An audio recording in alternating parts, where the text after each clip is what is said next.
Welcome back to the TheSlamDuncan YouTube channel. This is going to be my reaction and analysis video on Patrick Williams. Chicago Bulls selected Patrick Williams at number 4 overall Wednesday night, and I'm just going to be talking about how Patrick Williams is as a player already, how I see him fitting in with the team, and my thoughts on him being selected at number 4 overall for the Bulls. But before I get into that, though, if you're a Chicago Bulls fan and you're watching this video, I recommend hitting that subscribe button. I'm definitely be doing a lot of Bulls videos as before the season starts, and definitely as the season gets going. So definitely hit that subscribe button. But let's get into Patrick Williams here. So Chicago Bulls selected Patrick Williams at number 4 overall. If you do not know about Patrick Williams, he is a forward. He's 6'8". He's 225. He played at FSU, and FSU, by the way, is actually before the season got cut short, they were having a really good season. But couple of things that jump out to me when I look at Patrick Williams. One is his body, 6'8", 225. That's already NBA ready, and I think that's pretty huge when it comes for a guy that's selected number 4 overall and is only 19, that just turned 19. Because this tells me already that he's not gonna be being pushed around when he gets onto the NBA court. And it shows that he can actually guard multiple positions, which I'll get into that a little bit later. But he already has an NBA ready body, so at least for developing him, he doesn't have to develop his body. He can just solely focus on his game, which is good.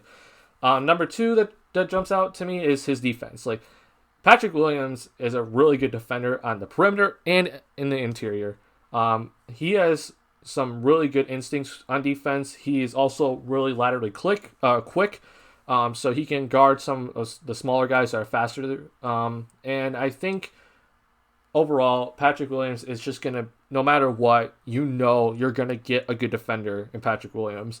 I already think he can probably guard most of the shooting guards through power forwards in the NBA.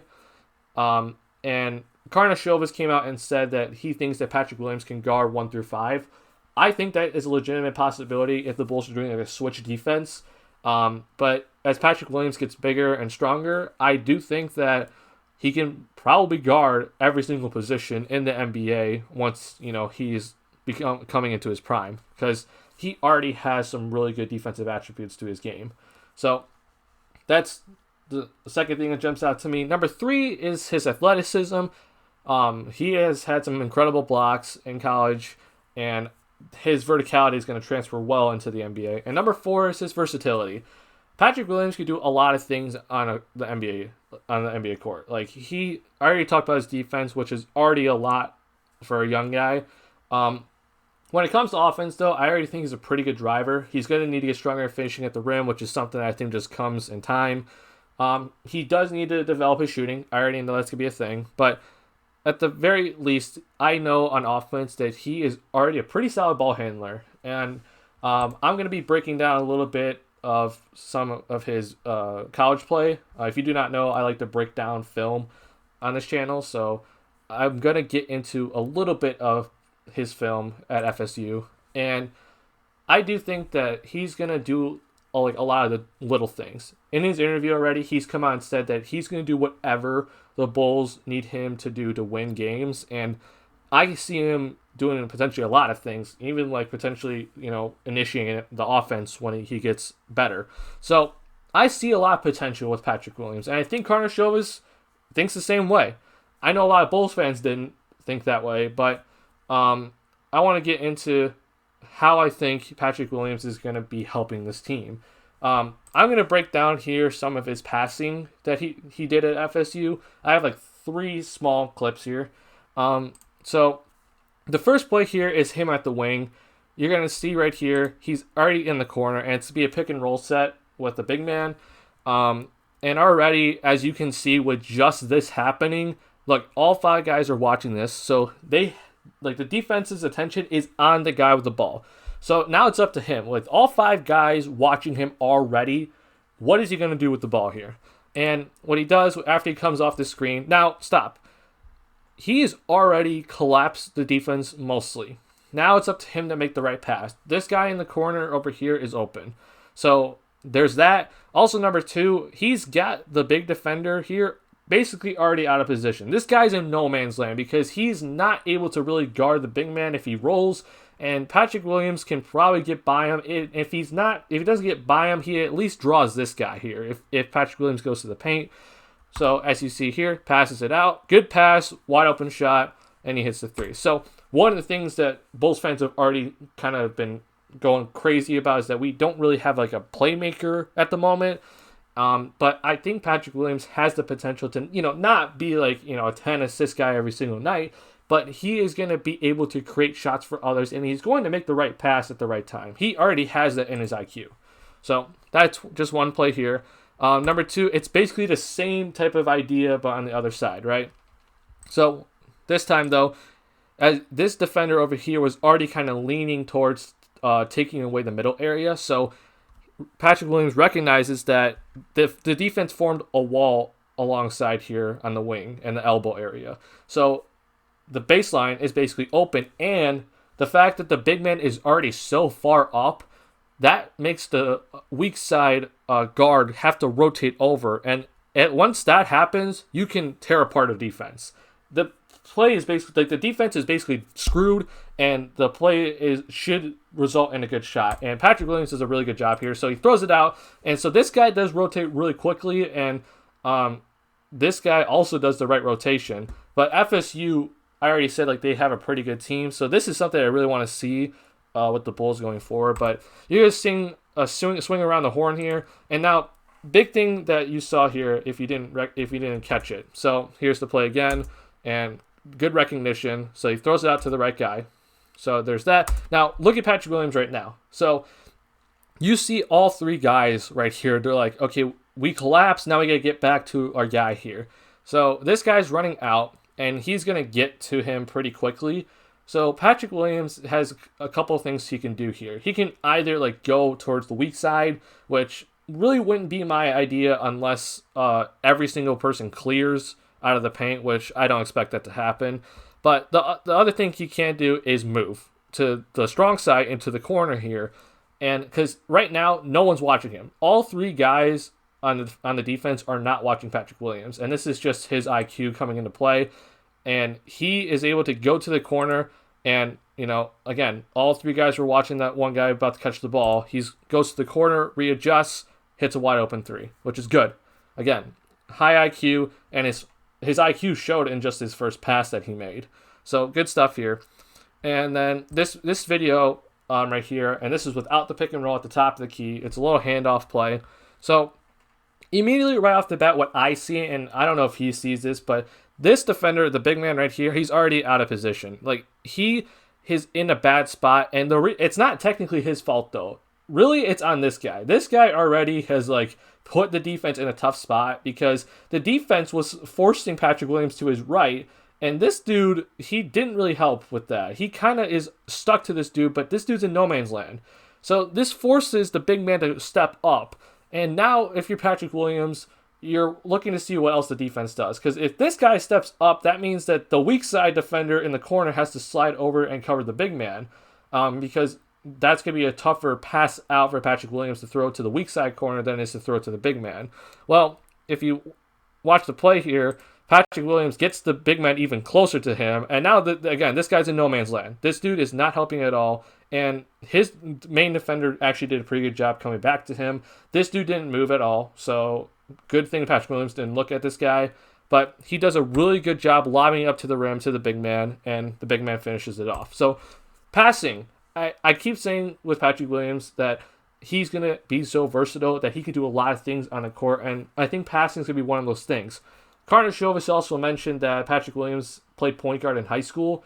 And to me, that already tells me that his ball handling and passing is going to be a very underrated part of his game. So that's good for Patrick Williams. And that's the good stuff I really had to show with Patrick Williams. But I want to address some of the concerns that Bulls fans have already come out and said about Patrick Williams. And one is that he didn't start a game at FSU, which, again, I really don't think is that big of a problem.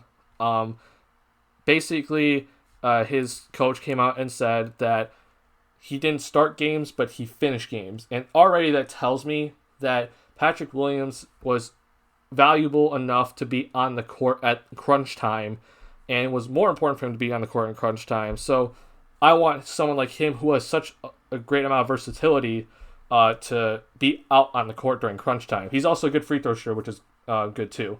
But his coach said that he finished games, which to me is more important than starting games. If you want to watch or read the entire article about that, Casey Johnson wrote a really good article here. But other thing about Patrick Williams, Cat only averaged 10 points in college, and everyone's already talking about Patrick Williams only averaging 9. Devin Booker only averaged 10 points in college and came off the bench as well. People are like, oh, well, it's that Kentucky team, but I'm like, look, we don't know if, this FSU team, we don't know how far they could have gone. People are already, saying this FSU team wasn't really as good as the record shows them to be. They would have made it far in the tournament, but, we all thought Zion Williamson was going to win the tournament when he was playing at Duke, and they lost in the Elite Eight. So I just think, the little nitty stuff that Bulls fans are already kind of picking out with Patrick Williams is just it's a little bit too far. It's a bit of a reach. But main concern that Bulls fans had was that Karnisovas picked Patrick Williams at number 4. And a lot of mock drafts had Patrick Williams, in the 12 range, 14, 15. But there were a good amount that had him in the top 10, actually, but which a lot of Bulls fans didn't see. Bulls fans were already upset with the Patrick Williams pick because they thought that we still could have gotten Patrick Williams, but traded down to 10 or 15 and still have picked him. But it just, to me, I don't know what Bulls fans think sometimes, and this is where I'm a little upset with Bulls fans. I have no problem with picking Patrick Williams at number 4. Even though that he wasn't my pick for number 4, I don't have a problem with Karnisovas going with him at number 4, because if he really thinks this is his guy, then why? I wouldn't risk it. Because I'll tell you something right now, Bulls fans, that all think that we could have traded down and still got Patrick Williams. First off, Kevin O'Connor tweeted out saying that the Spurs love Patrick Williams. So the Spurs said that they love Patrick Williams and that his stock skyrocketed through the draft process, and the Spurs knew that they couldn't get him.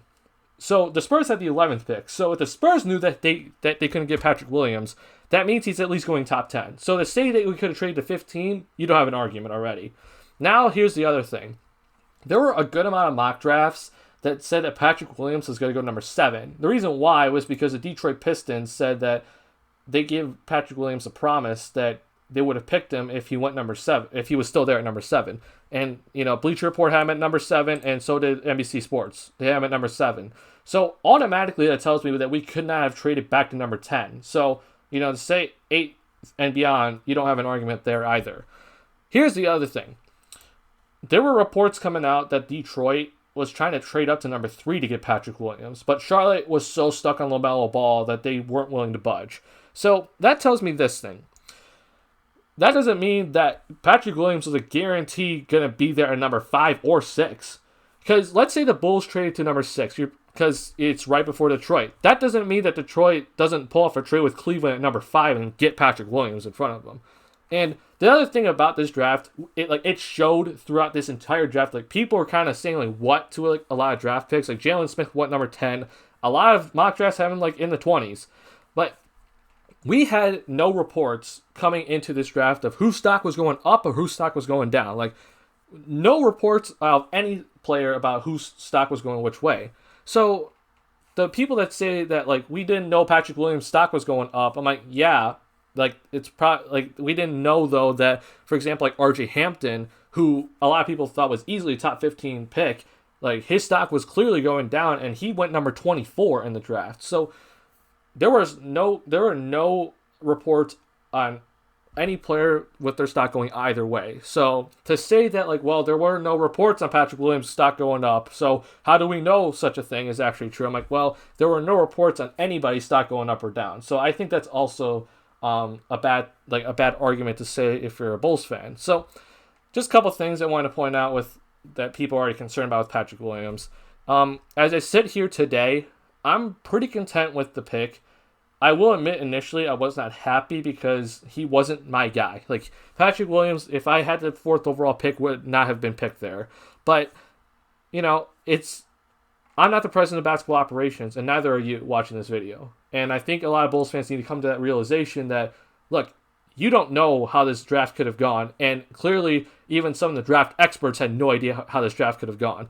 Karnisovas even said in his interview after the draft that he called other teams about their draft board, and like there was one guy that like they had like one team had going 5 and then another team had going 20. So you saw in this draft just how unpredictable this draft was. So to say that we could have gotten Patrick Williams if we traded back, you don't know that. I don't know that. None of us know that. We're not the president of basketball operations or the GM, and none of us watching this video are a GM or president right now.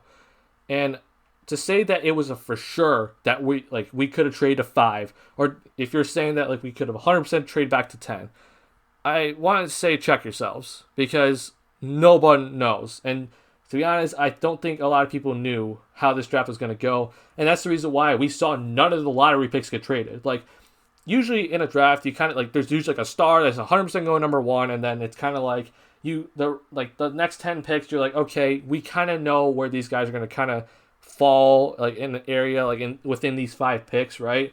We didn't have that this draft. Like after the first 3 picks, it was just kind of like we don't know who's going next here.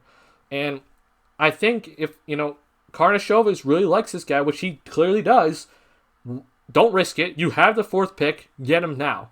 So Bulls fans, just check yourselves. With all the comments that you had to say immediately, I know a lot of Bulls fans have suddenly flipped. I'm recording this Thursday night, so a lot of Bulls fans right now have kind of flipped a little bit, but I still see a lot of Bulls fans upset. But don't say it was a for sure thing that we could have traded back, because it really wasn't. But overall, again, I think Patrick Williams, he has some really good potential. I'm not saying he's going to be a star. It's up to Karnisovas and the rest of the Bulls team to show me that he's going to be a star. But at the very least, I know I'm going to get a really good defender. Some comparisons I've seen already, like Robert Covington, which I don't think he's going to become Robert Covington. I think he can actually do more than Robert Covington. I've seen Trevor Ariza. Again, I don't really like the comparison. So then people go all the way to star. Like they say Paul George, Kawhi Leonard, all the small forwards in the NBA. But one comparison that I saw, it was by a guy named Chicago John on Twitter. He said that he can see Patrick Williams becoming a Luol Deng. And in a draft where there was no for sure superstar, getting a Luol Deng, who's a 2-time All-Star, which Bulls fans loved, I think is a pretty good deal. And if Patrick Williams can become a Luol Deng, and to be honest, he could probably pass the ball better than Luol Deng already, that's really good. And it's a great pick by Karnisovas. But again, we'll have to see if this was a great pick or not. Do I think it was a reach? Not after learning that his stock was skyrocketing when it came to the last few days of the interviews and the workouts. Because there was no guarantee he was going to be there at number 7 or number 8 or number 9. He could have easily gone number 5 or number 6 if the Bulls didn't pick him at number 4. So that's going to be the end of my Patrick Williams video. I'm pretty neutral about it right now. I'm pretty okay with the pick. And to be honest, I'm actually really excited to see him fit in this Bulls roster currently constructed, because I think he's a perfect fit alongside Levine. I think he's perfect for Kobe White. And we'll see how he fits alongside the big man in the front court. But that's going to be the end of the video. Hope you enjoyed it. Make sure you leave a comment down below on your thoughts on Patrick Williams. And make sure you hit that like button. If you're new around here, hit that subscribe button. And I want to say thank you again to you guys for watching this video. I'll see you guys in the next Bulls video, which will come out very soon. Peace.